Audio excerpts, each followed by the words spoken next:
You entered douchebag, is that correct? Yes!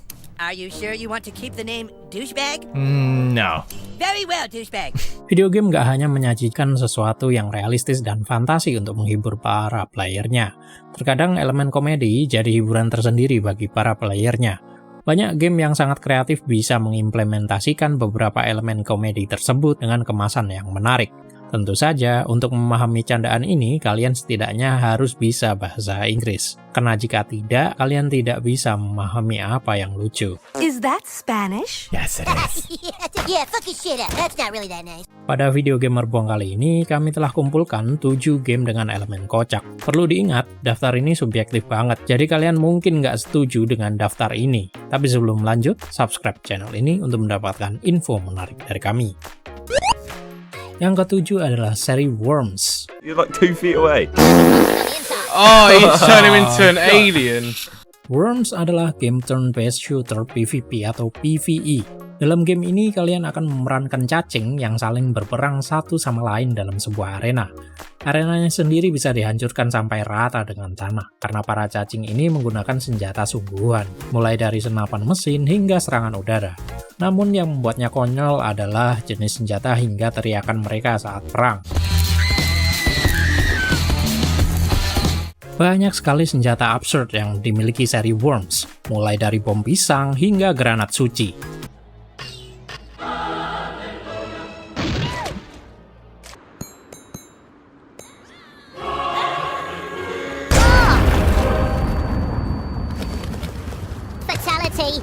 Fatality. Seri Worms yang populer adalah Armageddon, yang kemudian disempurnain oleh WMD dengan meminjam elemen khas Armageddon, tapi dengan kemasan yang baru. WMD juga ada di mobile dengan judul Mobilize, tapi hanya bisa dimainin 1 lawan 1. Sayangnya seri terbarunya yakni Worms Rumble yang dijadikan arena shooter nggak begitu laku. Ini karena fokusnya diubah sebagai game online dan nggak dikasih opsi buat mainin secara offline. Jadi ya kalau playernya sepi ya langsung dead, mati gamenya. Siapa juga yang mau main game online yang nggak ada playernya.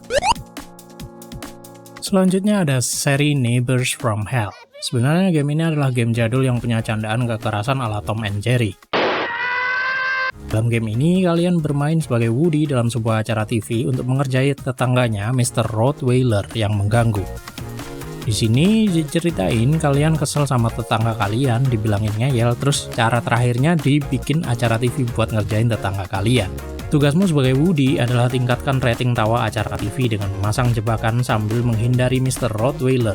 Momen-momen konyol Neighbors from Hell undang gelak tawa tersendiri karena reaksi marah Mr. Rottweiler.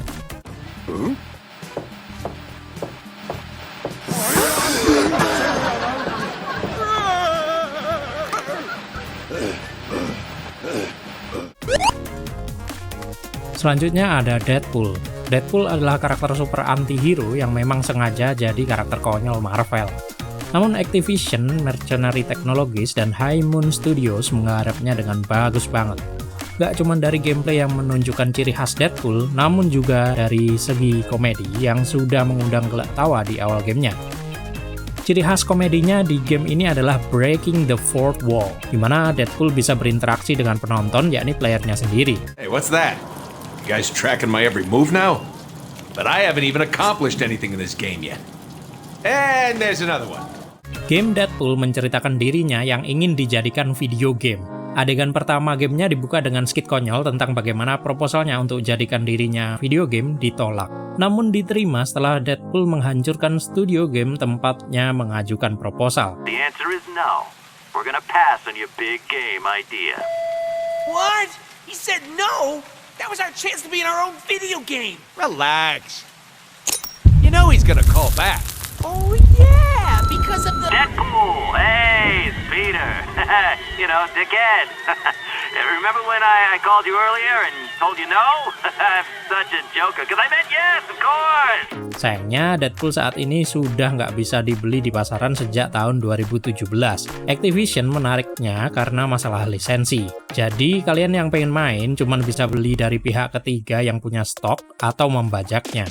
Dengan Activision Blizzard yang sudah dibeli oleh Microsoft, maka ada secercah harapan bahwa Microsoft akan mengembalikan Deadpool untuk dijual lagi. Selanjutnya adalah seri Yakuza. Memang premis awal game ini bukanlah komedi, tapi perjuangan Kazuma Kiryu sebagai seorang anggota Yakuza. Drama demi drama selalu muncul sebagai tambahan beban yang harus dihadapi Kiryu di sepanjang cerita. Namun seri Yakuza punya banyak sekali elemen absurd dan komedi yang bisa dinikmati. Elemen ini hadir di side quest dan dapat dinikmati sambil kesampingkan terlebih dahulu cerita utama gamenya. Banyak hal yang bisa mengundang gelak tawa, mulai dari om-om pecinta popok hingga Kiryu yang harus jadi pengisi suara game yaoi.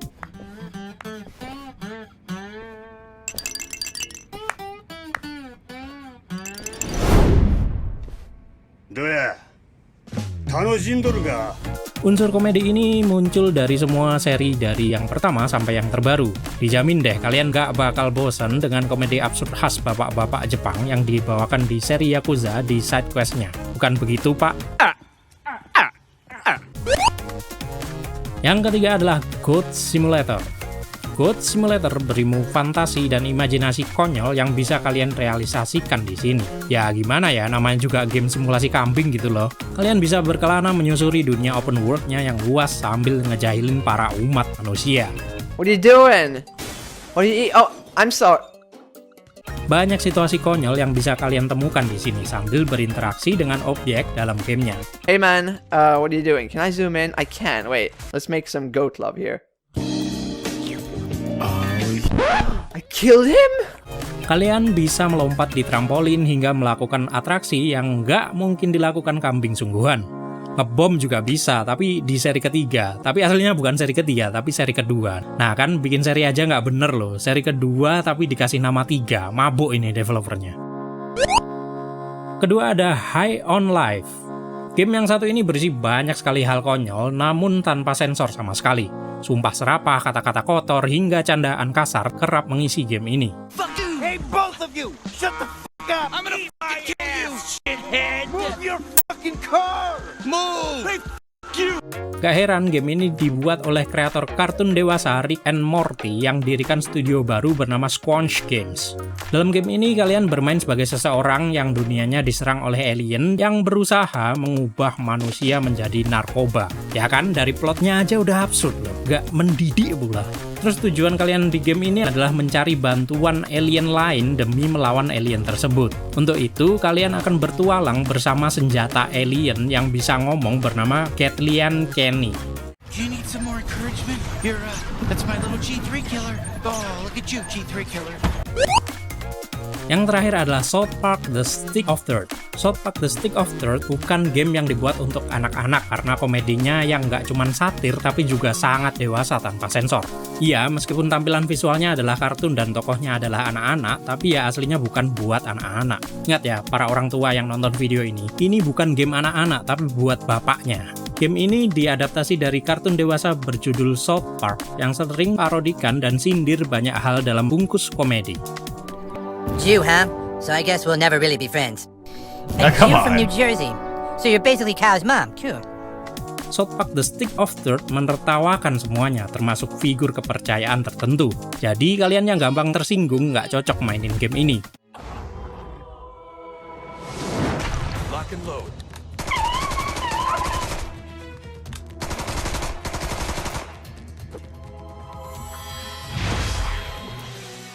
Judul gamenya sendiri adalah parodi dari The Lord of the Rings, tapi kalian nggak akan cari cincin, tapi batang pohon yang disebut Stick of Truth. Banyak jokes goblok dan absurd yang hadir di South Park The Stick of Truth.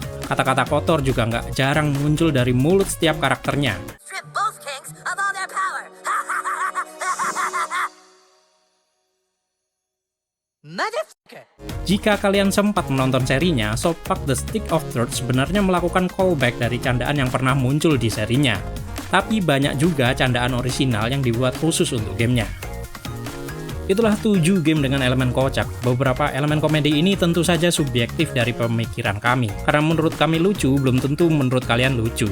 Game dengan elemen kocak mana yang bisa bikin kalian tertawa menurut kalian? Jika kalian tahu kalau ada game dengan elemen kocak yang seharusnya di-list, tuliskan di kolom komentar di bawah. Terima kasih sudah menonton, share video ini ke teman-teman kalian, like dan subscribe jika belum. Sampai jumpa di video selanjutnya.